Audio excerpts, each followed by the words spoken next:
This is probably one of the most packed week of game releases of the year thus far. There are some amazing games coming out, and I want to focus on all of the new single-player PlayStation 4 games coming this week, and I can highlight 7 pretty major titles being released this week, all to varying degrees of major. I mean, some of these games are hotly anticipated games that we've been looking forward to for quite a while. Others are going a little bit under the radar, but nonetheless are compelling games, and I want to give them some shine as well. So without further ado, let's get right into it, and we'll highlight all of the single-player games that are getting the most attention first. So let's kick things off with The Outer Worlds. The Outer Worlds is a game being done by Obsidian Entertainment, the guys that are best known for Fallout New Vegas, but they've worked on a lot of other great titles: Pillars of Eternity, South Park: The Stick of Truth, and I can go on and on about their lineage and the history of games that they've created. But The Outer Worlds itself is a new single-player sci-fi RPG from Obsidian and being published by Private Division. As you explore a space colony, the character you decide to become will determine how this player-driven story unfolds. In the corporate equation for the colony, you are the unplanned variable, and you can just see based on the description of that game that player choice and decision-making is a big element of this game. It's a player-driven story, and you're gonna have so many decisions to make, not only from a dialogue standpoint, but how you develop your character, the other characters that you decide to associate with and develop relationships with, and all of that is up to you, and you can be flawed in the game in a good way. New to The Outer Worlds is the idea of flaws. A compelling hero is made by the flaws they carry with them, and while playing The Outer Worlds, the game tracks your experience to find what you aren't particularly good at. Keep getting attacked by Rabadons, taking the rat phobia flaw gives you a debuff when confronting the vicious creature, but rewards you with an additional character perk immediately. This optional approach to the game helps you build the character you want while exploring the world. Given that it's Obsidian, given that it's this narrative-driven RPG, I imagine from a single-player standpoint that this game is going to turn out to be really, really great, and it is due out on October 25th. So The Outer Worlds is a Western RPG. Some of you guys might be more into a Japanese RPG, and that's where The Legend of Heroes Trails of Cold Steel 3 comes in, also out this week, and I've talked very, very highly about The Legend of Heroes Trails of Cold Steel. It is a tremendous RPG franchise, and of course this is the 3rd game in the series, so you have to bear that in mind when going into Trails of Cold Steel 3. Can you jump in and have a good time? Yes. However, I would highly recommend you to play through Cold Steel 1 and 2, not only to know the context of the story behind Trails of Cold Steel 3, but also because Trails of Cold Steel 1 and 2 are phenomenal games, and that's just going to make your experience in Trails of Cold Steel 3 even better. What these games do really well is character development and story building. I feel like as far as JRPGs go, Trails of Cold Steel has done some of the best work in that regard that I've seen. As far as a gameplay standpoint, it's your traditional turn-based JRPG. Definitely nothing revolutionary or to write home about. However, it does the work good enough, and it's definitely a compelling experience even to those of you that are newcomers, and maybe the turn-based playstyle is a little bit old for you. It still works really well in Trails of Cold Steel, and Trails of Cold Steel 3, if you want a quality JRPG, this one is going to be great. But again, play through Trails of Cold Steel 1 and 2. Otherwise, if you really just want to jump into Trails of Cold Steel 3, I guess you can do that, but I do think you should play the first 2 titles. Trails of Cold Steel 3 is due out on October 22nd. Next up, we have the remake of a pretty notable IP, and that is Medieval. Yes, Medieval is making a comeback with the 2019 remake, and this has been a long time coming. Medieval has not seen a game release since all the way back in 2005, I believe. Yes, it's been that long, but now it's making a comeback, and it's making a comeback through a remake built ground up for the PlayStation 4. You will once again step into the bones of Sir Daniel Fortesque, a slightly inept and long-dead knight, accidentally resurrected by his greatest enemy, the evil sorcerer Zarok. With a second chance to foil his greatest foe, Dan will once again set out to save the kingdom of Galamir and earn his place as a true hero. If you've never played Medieval, there's a lot of reason to check this out, especially because this is going to be released at a budget price point of $29.99, so they're really making it accessible to a lot of people. There was a short-lived demo available as well, and that was really good. Unfortunately, it was a limited time demo and you can't get it anymore, but nonetheless, if you're excited for Medieval, it's only $29.99. It looks great, it's going to play even better, and it will be out come October 25th. Next up, here's a very charming release, Cat Quest 2. Following the phenomenal success of Cat Quest 1,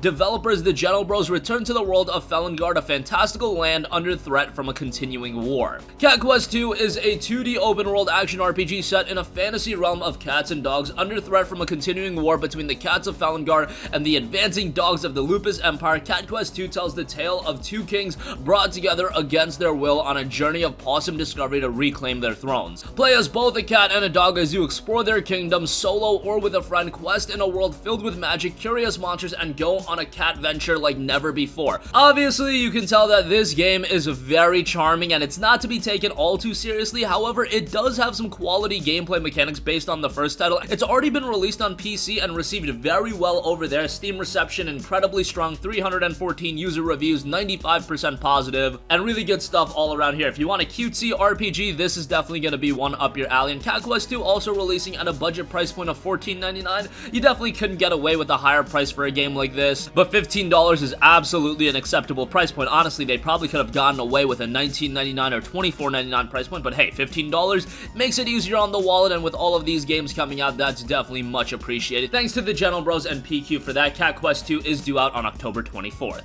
Next up, we have Lorn Sword Winter Chronicle. Lorn Sword Winter Chronicle is a game that's been in early access on PC for quite a while now, but hasn't gotten much attention. It's a story-driven action strategy game where you'll be the general on the battlefield and take direct action to command your soldiers and set up your economy. The Lorn Empire counts on you. Keep your mind pure and your Lorn Sword sharp. It touts tactics through action. Control your hero directly. Fight, lead, explore, capture, summon, execute your tactics in a heartbeat. Strategy through planning. Set up your army over time. Manage gold, food, battlefronts, unit types, building upgrades. Organize your global strategy on several fronts, orienting your economy and relying on your troops' intelligence to execute your orders. Follow the Chronicle of the Lorn Empire. You are Koron Lan Ka, and the Winter Chronicle is seen through your eyes, the eyes of a Lorn Knight serving the Empire and destined to see much more than that. And choose your difficulty throughout the story. The Winter Chronicle is told through chapters. Each of them lets you choose which battle you want to wage next and what level of challenge you seek. If a specific battle is too hard, try it on another difficulty setting. If you really don't like it, then skip it altogether. Each chapter can be won without winning all of its battles. Lorn Sword Winter Chronicle is due out on October 23rd. Next up, here's a game I'm very excited to see make the transition to the PlayStation 4 from PC, and that is Eastshade. Eastshade is a very relaxing exploration open world game, and it's beautiful in scenery. You're a traveling painter exploring the island of Eastshade. Capture the world on canvas, and talk to inhabitants to learn about their lives, make friends and help those in need, visit cities, scale summits, unearth mysteries, and discover forgotten places. The game was received very well on PC. On Metacritic, it's got a 78. The Steam reception is a little bit more positive, 87% positive reviews based on 1,159 user reviews, and it notes a peaceful open world exploration adventure full of character. Compose paintings anywhere in the world and offer them to the locals to unlock secrets and gain items, acquire crafting materials and schematics to surmount obstacles and solve quests, make friends along the way through fully voiced dynamic conversations and unlockable topics. And I have to say, once again, visually this is one of the best presented games that I've seen all year, and excited to see this one make the transition to the PlayStation 4. It is due out on October